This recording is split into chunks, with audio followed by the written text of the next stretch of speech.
नमस्ते, good morning मुलींनो. आपण online प्रशिक्षणामध्ये inside the item हे 5वं प्रकरण सुरू केले पहा.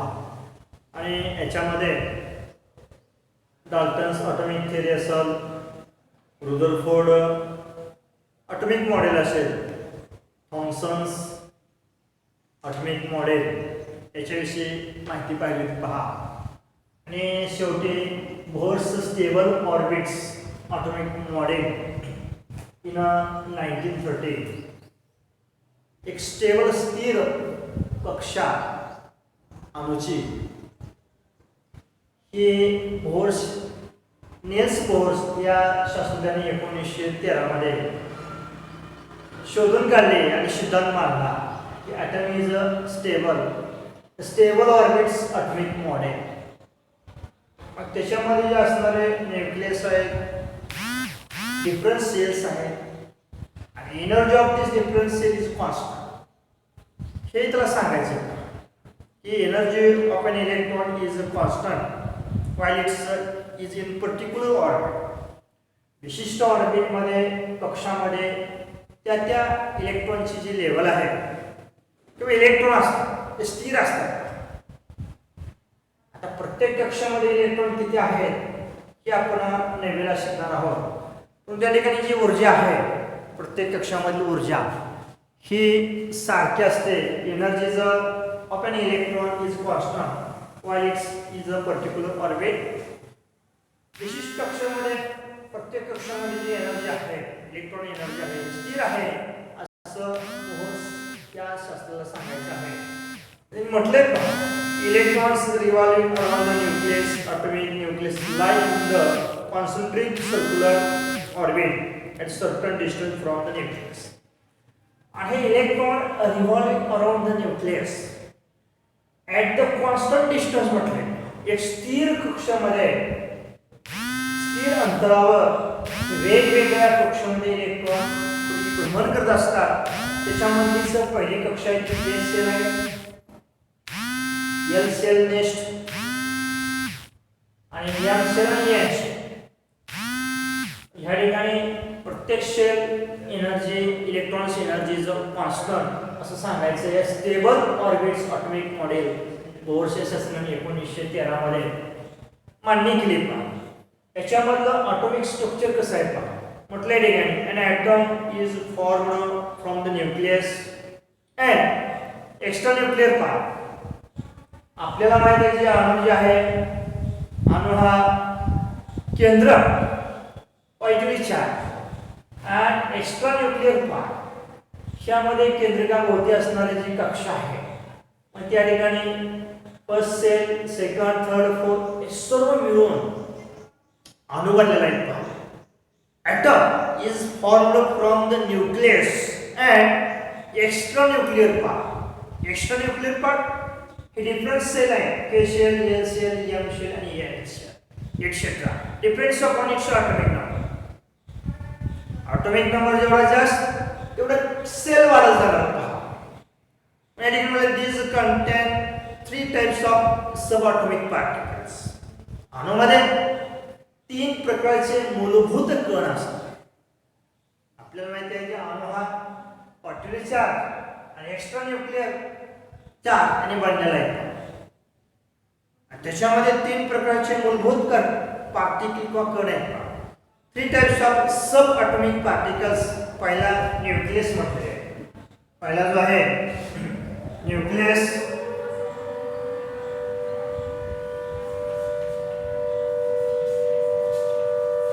ह्या न्यूक्लियस मध्ये काय असतं, the atomic nucleus is a positive charge.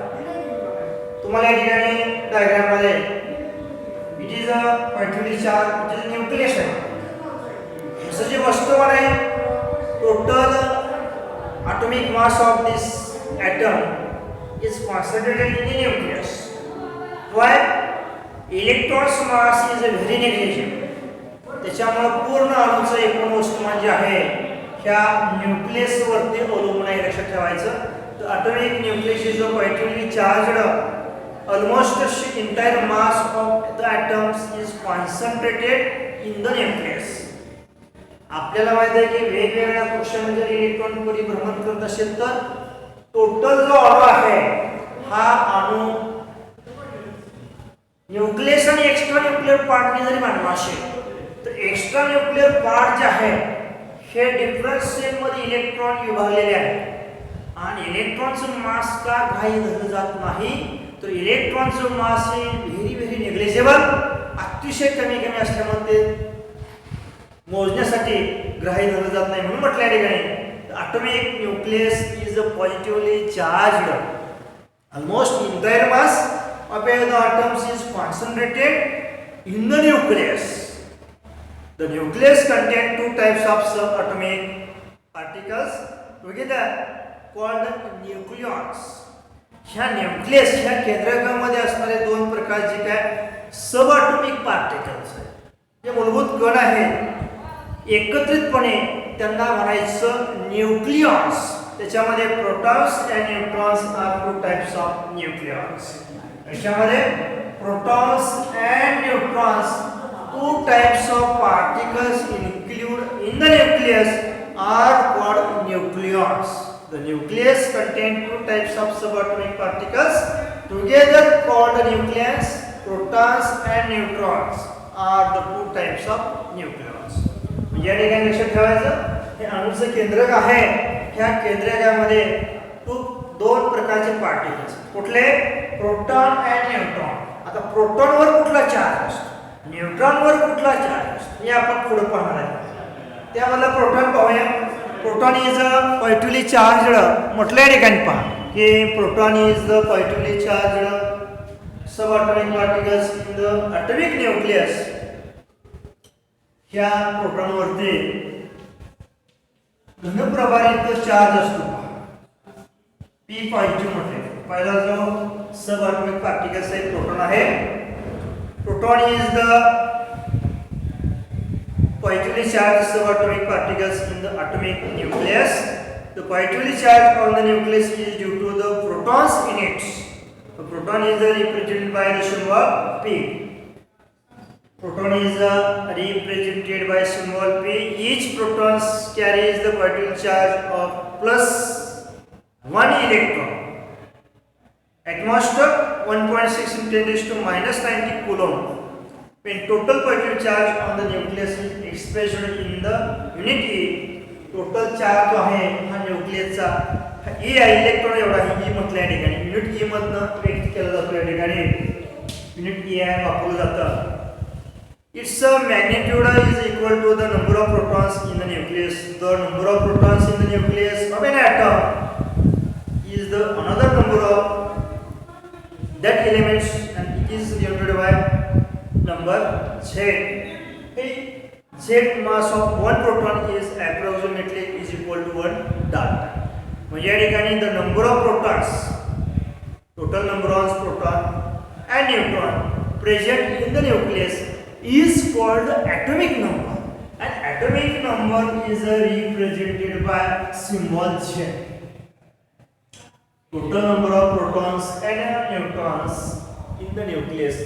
Total number of protons and neutrons in the nucleus is called atomic number. And atomic number symbol represented by its symbol is Z. ज्याने आपण हा atomic number व्यक्त केला जातो. atomic number ची व्याख्या सुद्धा माहिती आहे ठिकाणी की एवढे प्रोटॉन आणि neutron in present in the nucleus मध्ये असतात. Total number of protons and neutrons in the nucleus is called atomic number and atomic numbers is a symbol represented by Z. आता ह्याच्यामध्ये the number of protons in the nucleus of an atom is the atomic number of that element and it is denoted by Z. Mass of one proton is approximately mass of one proton. One proton एका प्रोटॉनचं जे वस्तुमान आहे is equal to 1 Dalton म्हटले. 1 Dalton आणि त्याची जी किंमत आहे की 1 Dalton is equal to 1.66 into 10⁻27 kilogram. The mass of one hydrogen atom is also approximately 1 dalton. The mass of one hydrogen atom एका हायड्रोजन अणूचं वस्तुमान आणि एका प्रोटॉनचं वस्तुमान हे इक्वल आहे. म्हणून या ठिकाणी लिहिलेलं आहे की one proton is mass of one proton is approximately is equal to 1.66 into 10 raised to minus 27 kilogram.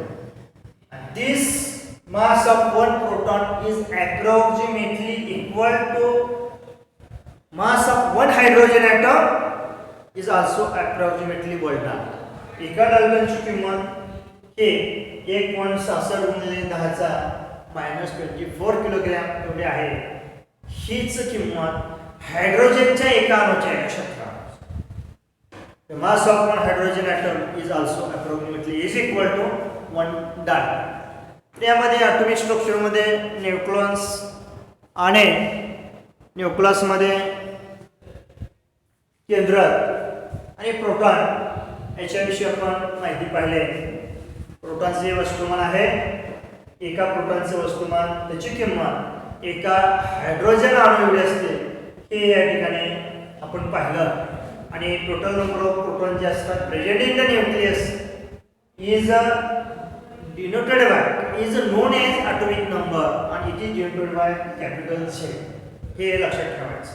आणि एका प्रोटॉनची किंमत आहे ती किंमत एका हायड्रोजनच्या अणू एवढी आहे हे पण तुम्हाला लक्षात आलं असेल. आणि त्याची किंमत 1 Dalton symbol is equal to 1.66 into 10 raised to -27 kilogram एवढी असते. तर पुढील जो भाग आहे न्यूट्रॉन असेल, एक्स्ट्रा न्यूक्लियर पार्ट असेल, त्याच्याविषयी माहिती आपण इलेक्ट्रॉन पुढील तासाला पाहूया.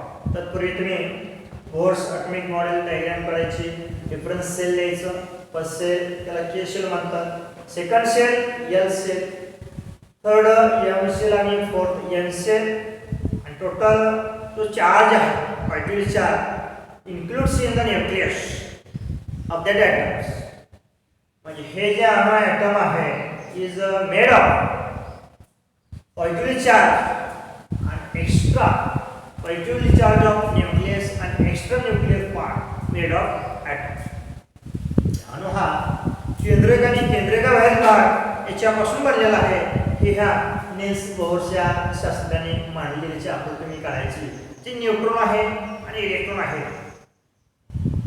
न्यूट्रॉन इन ए न्यूक्लियस आणि एक्स्ट्रा न्यूक्लियर पार्ट हे इलेक्ट्रॉन वेगवेगळ्या कक्षामध्ये वेगवेगळे असतात. त्याच्याविषयी माहिती आपण इन डिटेल माहिती आपण पुढे तासाला